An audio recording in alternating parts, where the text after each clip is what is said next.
Tippet Rise Art Center is a place where many arts thrive: poetry, music, architecture, sculpture, and they do so in a natural environment, one that embraces the wilderness and embraces the sky and embraces its local community. So we brought together, with Relevance of Place, artists and designers to help us think about that ambitious mission and what it might mean to carry it forward. This is Relevance of Place.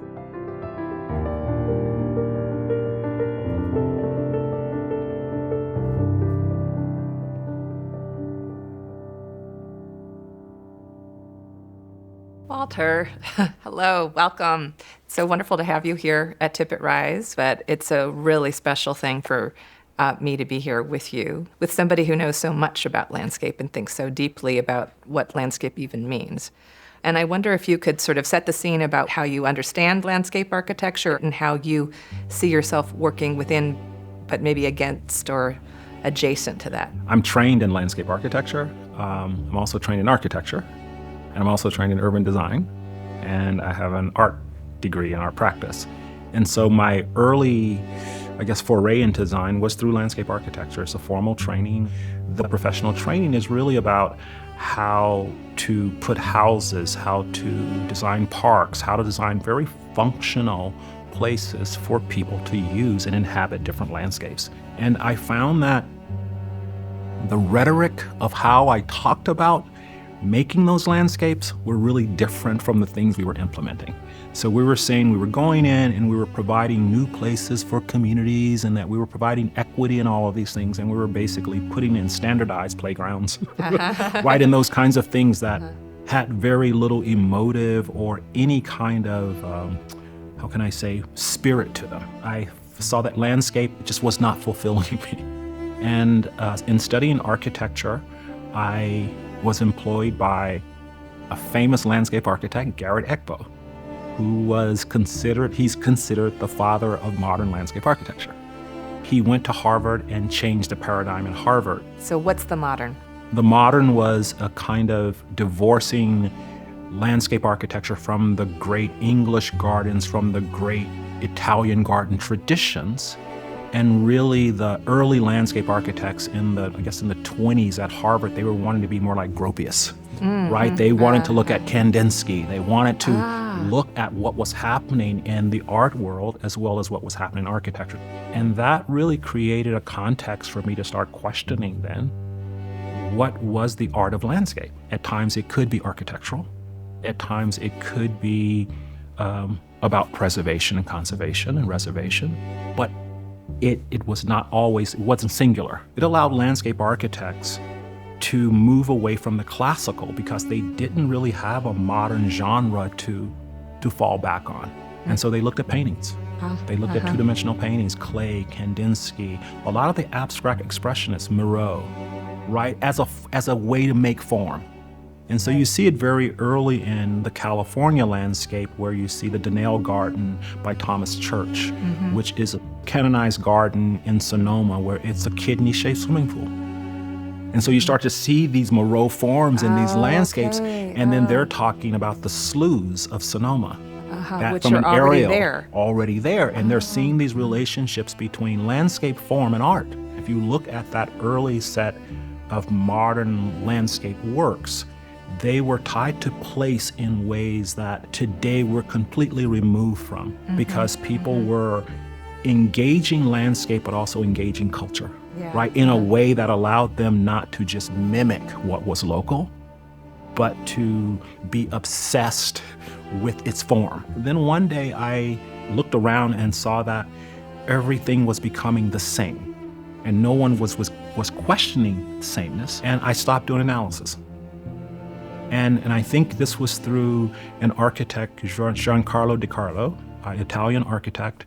I was teaching in Urbino through Berkeley's architecture program one summer. And he said something that caught my attention. He said, every project you learn from every project. Yeah. And he said, landscape is everything. And he goes, if we take something away from landscape, we have to put something back. And he goes, but we don't know what to put back. And we have to be careful what we put back. And that stayed with me for a long time. And And as I started to practice, I stopped doing analysis until I had an idea. I would go into a project and I would, if it was a brief, I would question the brief. It's like, well, why do you want to park? And through that interrogation, I got to a place where an idea emerged. And once the idea emerged, that's when I did the analysis.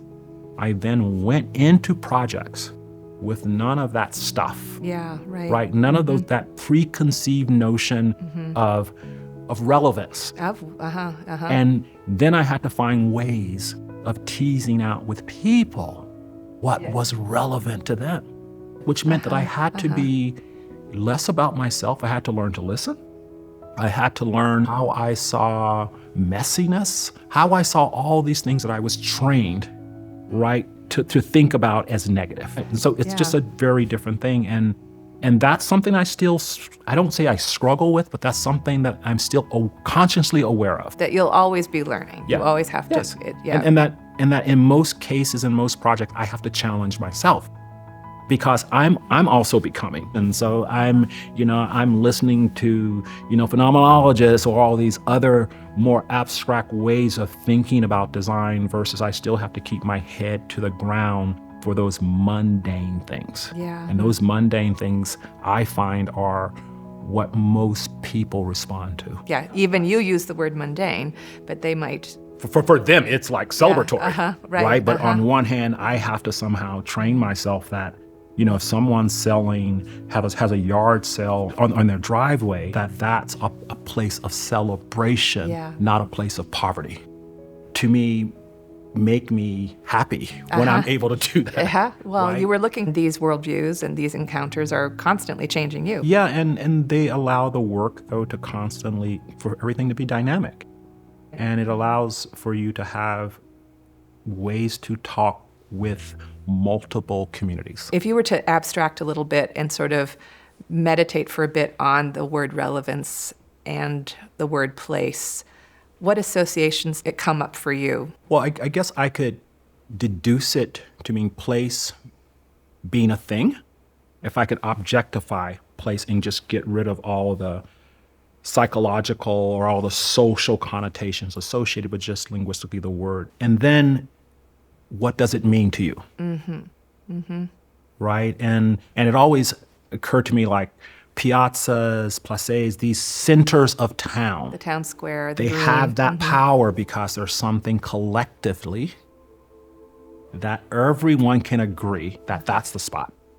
Yeah, right. And so on one turn, that notion of relevancy within a community, it has to be collective for it to have power. Because the place doesn't exist, right, until there is some consciousness about its meaning. And I think the hardest part of making places in America is the collective, or the people who live in this landscape, right? Yeah. And collectively feel the power of this landscape. And so I could see how they then would want to maintain or imbue this place with that versus me coming from Oakland here. It's not a place to me. It's a landscape that has some functions, but I'm still trying to understand what it means to me. You have to figure out a way to belong, right? And it's not a congruent kumbaya thing of belonging, but you have to figure out a way in. And once you get in, then you start to see these things in places in a really different way, which, that to me is, again, the power of landscape. It's really tricky because when I work on a project, I try to go into an environment, ears open, and I'm trying to elicit something that I can then become part of that collective. And so through language, most projects we have, if they're not a post-colonial fixed landscape type like a plaza or something, we try to bring out and create a language that articulates its place. Yeah. Because once I have a client using the language, I'm done.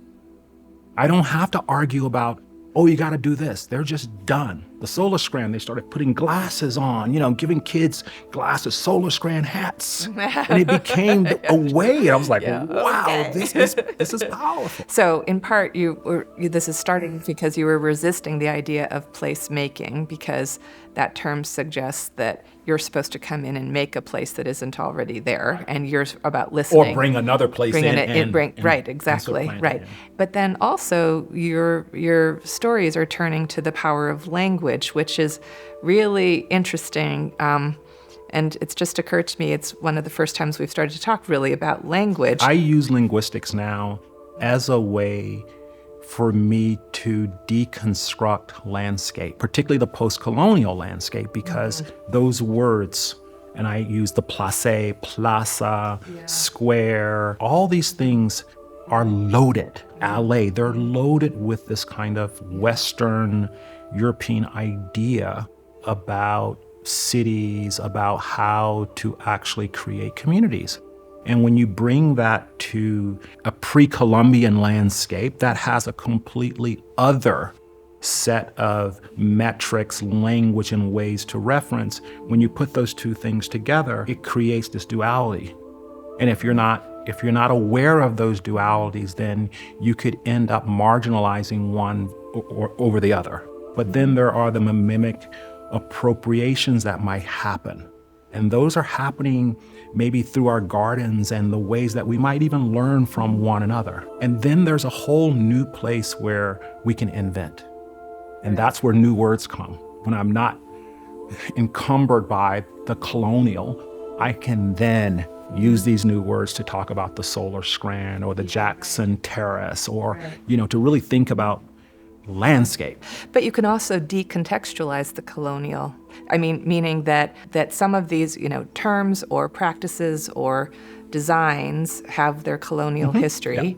And one response is to say, forget them, let's eradicate them, let's keep them out, because that wouldn't be proper in terms of our community engagement. But instead, you're bringing them in, understanding that there might be a power dynamic, but hybridizing them in a way that allows a different kind of use. Right. Then there are others who are much more interested in the relationship between landscape and the work itself. And language is a big thing for those projects. Oh, okay. Right? Xylem. Right. Right? Is if just the word itself conjures, timber, the trees, life, all of those things. It sits down in a landscape. It creates a grove. And Xylem is one of those pieces that, how can I say, it resonates with me because it is using the medium in a very clear and powerful way. It's trees. When I think of my work, I go to the more the projects that use the medium more than using more technological architectural devices. Okay, yeah. Right. And by the medium, you mean what is given in the material that's, the materials that's indigenous to the landscape. Yeah. I've done a few pieces using stone, and that's been in LA County. And there's one in Wilmington, in Los Angeles, and there's another in Santa Monica. And my interest is twofold in both. One is, the kinds of mythologies that exist in a place and the loss of inert material. So when I went to Palos Verdes for the first time, I'm looking at all this sandstone, and you go to South Central and there's no sandstone. Or you go to Santa Monica, it's like, where's the cliffs? Because I read about, the natives being thrown over the cliffs. And so then I started looking for sandstone. And it took me on a trip to Ojai. Oh, okay. Where the last kind of grain. And so we quarried Ojai, and we did these two projects. One's called Santa Monica Tears, the Crying Rock, which are these 4 by 6 foot cut, sewn pieces of stone on a public sidewalk. And they have these big glass pieces. So every day at sunset, the light hits the stone, it projects onto a golden wall, and the wall cries. And that's this mixed metaphor between colonialism, what the Spaniards saw when St. Monica came and saw the drunken soldier. She cried and made a garden. But the Tongas, they saw the stone and they call it the Crying Rock because it had the blood of their ancestors who were thrown over the cliffs. And so this is a piece that, where the medium can speak to that, and I don't have to tell the story of that. And so this notion then that landscape is, you can go deep. Right. You don't have to create this new narrative, this new thing. Sometimes it's just the medium itself, because they're so familiar to all of us. Everybody's seen a rock. Most people have seen trees. Most people have seen the sky. Most people have seen sunsets. Most people have seen sunrise, right? But it's how you put them in those situations so that maybe they might see them anew. Let's head over to Francis Carré's Xylem.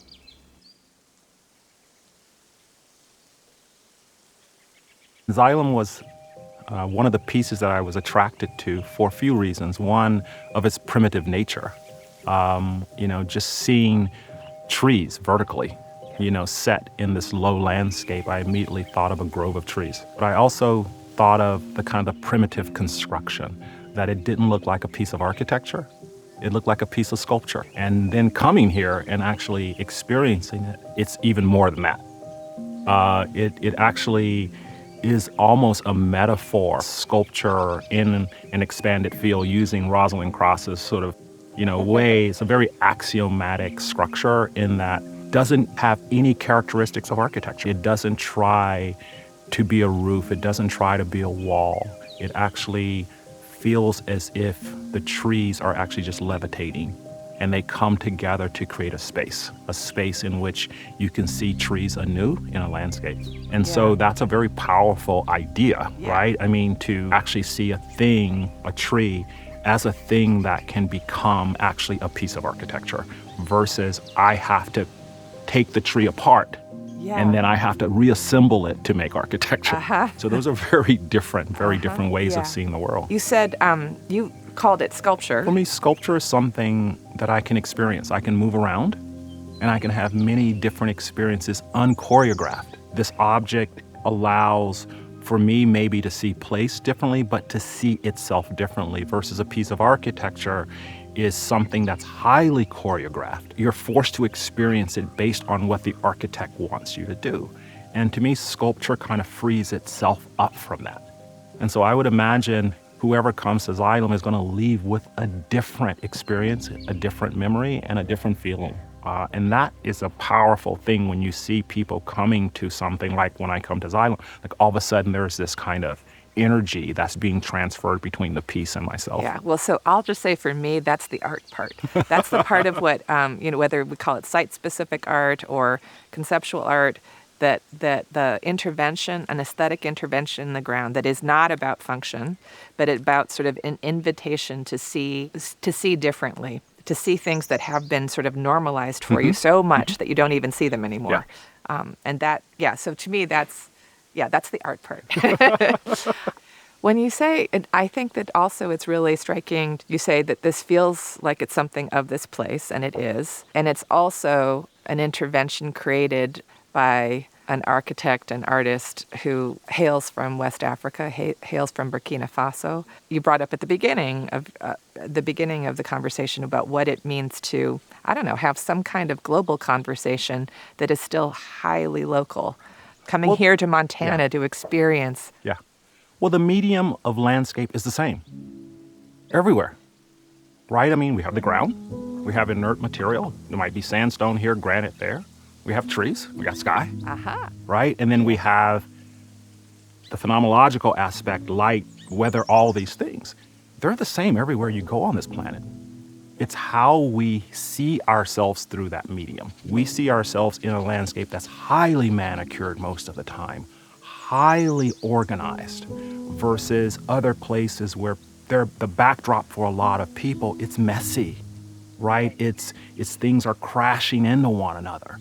But that's just us seeing that. And us imposing boundaries of inside and outside, here and there, up and down, or whatever that is also just a way of seeing. But it also then sort of think about what it is to, if not reverse, provide some sort of counter to that process, because you could say that Francis has decided to see his landscape here. And that's, to me, something we need to do more of in this world. that we need to allow difference to prevail in places where we want sameness, right? I mean, in America, we want sameness to a certain degree, and difference kind of forces us to go like, well, what is that, right? Yeah. That's not about me. Yeah. And I think if we can have more places and more different interpretations of maybe what a tree is, we might begin to value the medium in just a really different way.